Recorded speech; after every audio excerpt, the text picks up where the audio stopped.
I forgot I had a show today. And I took a whole bunch of mushrooms right before I got in the car and drove here on the spillway.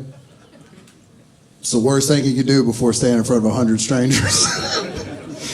How we doing tonight, Lafayette, Louisiana? Yeah. All right, let me get this. If you see me doing this a lot, it's not sensual. I got a tattoo on my chest, and because my chest is exactly as hairy as my face, they had to shave my titty. And it's miserable. I don't know how you ladies do it every week. It is the worst. I'd become one of those granola lesbians immediately. I'm a feminist now. As soon as I had to shave my titty, I was like, you know what? Women got it bad. I'm from Livingston Parish. That's why I smell like this. Sorry. I'm from a little town in Livingston Parish called Denham Springs, Louisiana. Oh, Lord. Yeah, if you heard of it, you can Google it after the show. It's spelled just like it sounds, DENKKKHAM Springs. I do that joke every time I'm in that city, and I'll do it till the day I die because they hate it. A guy in the back of the room one time yelled at me, "That's not how you spell it!" But he had a pillowcase he had cut eye holes into, so. I'm a stay-at-home dad. I have 2 small children that I live with and stay with. I live with them. My wife lets me live with them. If you're wondering why I stay at home with them, I'm a 45-year-old man with a Superman collection and a mohawk, and my wife has 2 master's degrees. We could solve that real quick. It was easy. Kids are fast, though. And about a year ago, I was 310 pounds, and I had to lose weight to keep up with them.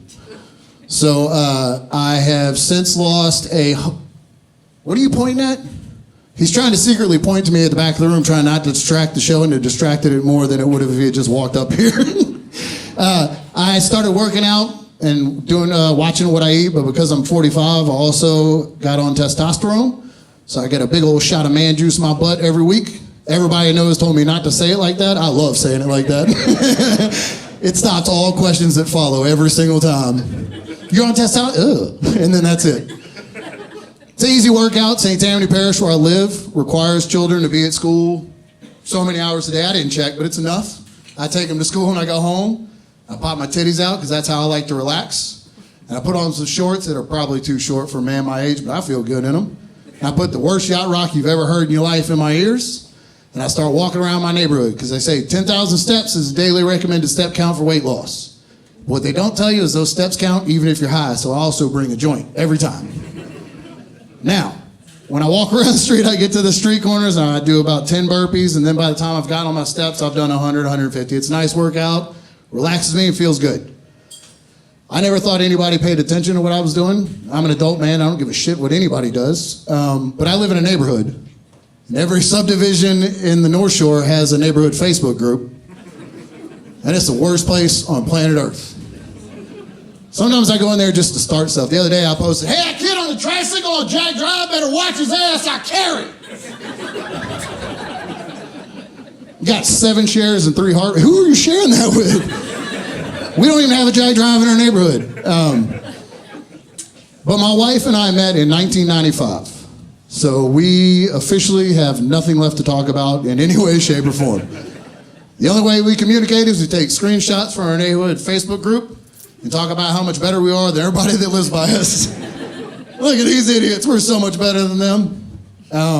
One day I got done with my workout, and I went to check my phone, and I had a screenshot. I texted my wife, and it was a screenshot from the Facebook group, and it said, "New to the hood," which I didn't like right out of the gate. That sounds like cop talk. Just call it a neighborhood, I know you're a cop. But it said, "New to the hood, could someone please explain the shirtless mohawked man doing push-ups in my front yard right now?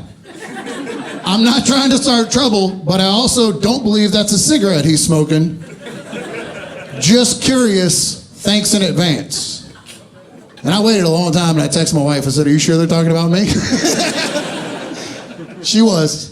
And I was mad. I was mad that people are paying attention to what I'm doing, and they didn't take a picture because I probably looked jacked as hell. But what made it even worse was there was only one comment underneath the post. Do you know what it said? Harmless. Jesus Christ. Do you know how long it takes me to do this mohawk? I'm almost blind because I am 45 years old. Do you think I look like this? Harmless? Harmful is the entire intent. It hurt my feelings so bad I cried, which apparently is part of it being on hormones as well, which I didn't know. My wife explained it to me. I just started crying and eating jelly beans, and I couldn't stop. I didn't want to do either of them, couldn't stop. My wife said, that's what it's like to be hormonal. And it made me cry harder because I didn't like that she knew what was happening when I changed her body, and then I didn't. All right, we talked about my titties, right? We went over that? All right, because it itches right now. A couple of years ago, I was asked to perform in a talent show. You've all heard of it. Please hold the applause, called Baton Rouge Has Got Talent. That's right. You're welcome. They asked me to perform. They said there was going to be everyone from the city that was talented. It was a very small number of people. I was very surprised at how small the group was. But they asked me to come down, and they said that 400 people were going to watch us, and they would be on TV. Neither of those things were true, but I didn't know it, so I said, I'm in. And I went to the green room when I got there. And the first guy I met was going to break dance. That was his talent. And he had on one of those crow masks, like Sting or from the white face paint. And he had on elbow-length satin gloves. And when I said hey to him, he did like a little thing and then stuck his hand out. And I've never wanted to fight somebody more in my entire life. Fuck you. I watched him try to get out. This isn't part of the joke. This is just why I'm a dick. I watched him try to open the green room door to get out, but he couldn't because he had satin gloves on, and I didn't help. I just stood right there and watched. So it turns out, though, Baton Rouge does not have an abundance of talent, and your boy here made it to the finals. Came down to me and one other guy, a country singer named Garrett. That's not good for me, because if you don't know this, comedians don't win talent shows. It's always a country singer or some magician or somebody else. It's not comedians. I knew that going into this, but they told me I'd get free booze. Also not true. So it comes down to me and Garrett, and the MC comes in the back, and he brings in a Hobby Lobby bag. And he opens it up, and it is an $8.99 trophy from Hobby Lobby. I know that because it still had the price tag on it. I haven't been in Hobby Lobby in 20 years with my wife. My skin burns when I get close to one. I think it's an old lady fight club. I'll never know. I won't go into it. But the second they pulled that trophy out, everything in my body changed. I'm leaving with that trophy. If I win it on stage or in the parking lot with bloody knuckles, it's coming home with me. I have a son. I'll never show my face to my children again if I lose this trophy. I got real amped up. And then the MC was like, all right, Garrett's going to go first. And then Garrett went and changed clothes because he brought a wardrobe change. I didn't know you could do that. That feels like I'm at a disadvantage already. And he came out in a sleeveless American flag shirt and the tightest pair of... You can put a Wrangler patch on. I know jeggings when I see them. Those aren't adult man pants. There's no way. Anyway, so the MC gets out, and this is a non-biased MC. He tells me Garrett's going to go first. And he comes out. This is how he introduces Garrett. Ladies and gentlemen, are you ready for your first finalist of the evening? This handsome hero is not only a local hero firefighter, but he also donates his time at the Children's Hospital at Christmas time. Please give it up for your favorite hero and mine, Garrett! What? And then Garrett came out and he sang that song by Toby Keith about kicking a dog in a cage because of 9/11, and everybody went fucking crazy. And I've got 3 minutes my kids shitting themselves. This is not good. I called the MC over and I was like, hey, you kind of fucked me out there, man. Look, I have ace up my sleeve.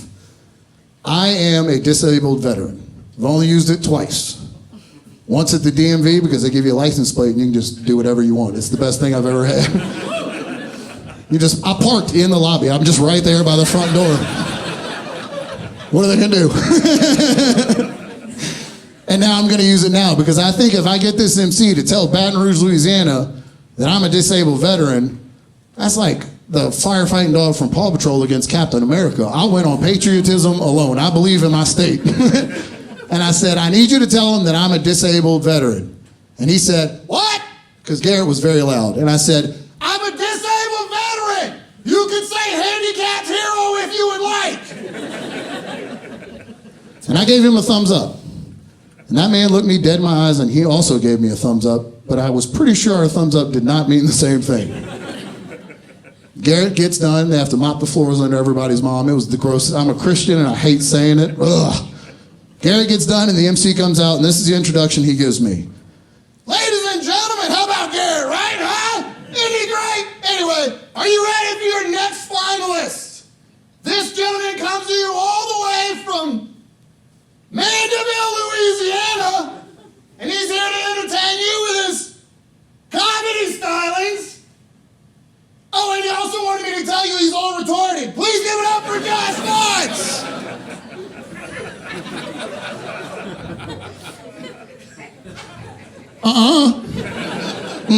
I was so thrown off by that I tripped on the way to the stage, which wasn't helping my case at all. And then I stood on the stage and shook my head no for 3 minutes. And I watched the entire city stare at me for a good 2.5 minutes. And then, like at the end of The Grinch, when the Who's realized Christmas spirit was in their hearts all along, they just started clapping for me. They started standing up and cheering for me. And look, I have done this for 17 years now. And I can tell you, if a room full of 400 people stands up and applauds you because you've worked on these jokes, you've written them, and you've tried, you've taken them all over the road, you've ironed out all the details and got them perfect, or because they feel bad because you just got called retarded in front of 400 people, it fills the exact same hole in my heart. It felt great. I just stood up there and I soaked in all those applause. I didn't win, though. They told me you have to say words to win at a talent show, which I don't think is fair. Garrett won, but I learned a lesson that night that's more valuable than the $8.99 trophy from Hobby Lobby, because I learned to never judge a book by its cover.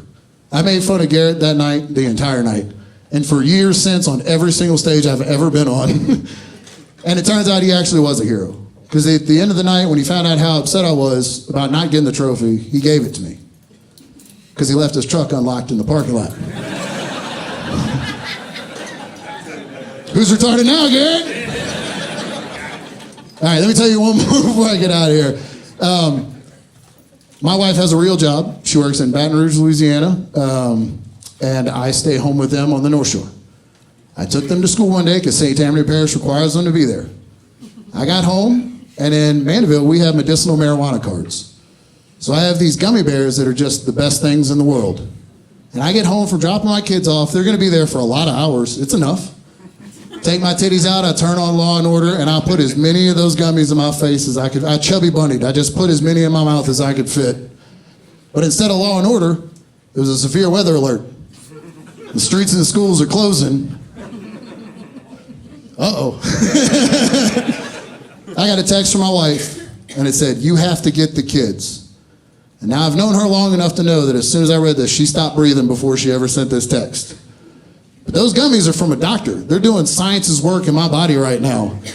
So instead of texting anything back to make her feel better, I just confidently nodded at my phone. You have to get the kids. I heard Eye of the Tiger in my head. I went outside and I got in my car and I was like, here's how I'm going to do this. If I drive 15 miles under the speed limit the whole way, they'll never know I'm high. And it works great. Until you're a dude that looks like me, shirtless in front of an elementary school, not moving in a car. People are gonna ask questions. I got both of my kids home, safe and alive in 2 whole pieces. I used to say 1 piece and a lady in Biloxi nearly died. Both of the children were alive when I got them home. And I texted my wife, because I knew she was still freaking out. And I said, kids are home, smiley face. And then I sent this emoji. I've never used an emoji in my entire life. Apple should have stopped me. The keyboard should be like, your beard is white. Use your words. You're an adult man. What are you doing? But nope. Kids are home, smiley face, and it pops up and shakes. And then I put the phone on silent, and I set it on the table because I'm going to connect with these kids. We're going to watch 3 hours of South Park and tell Mama it was Bluey. We're going to pretend we didn't have any homework, and we're going to go to bed 2 hours after bedtime. That's dad time. Nailed it. They're out. They also make gummies for kids that you could just buy at Target that do the same thing. Put them right out. Anyway. Kids are asleep, I go to check my phone. It's no longer on the table where I left it. It's not good.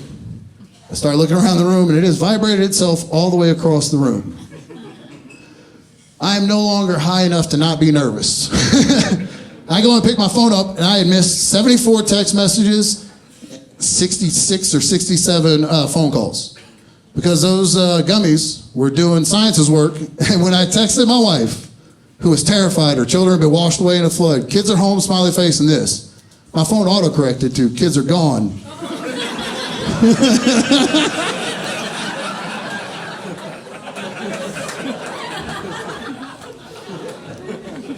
And then just 3 hours of radio silence.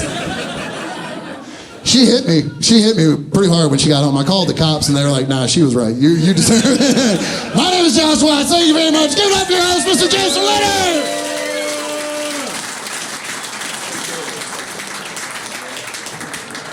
It's Father's Day tomorrow. Okay. You ready for your headliner? Let's try it again. You ready for your headliner? You know him from the Adam Ray Show. You know him from Kill Tony. Ladies and gentlemen, big warm welcome, Martin Phillips.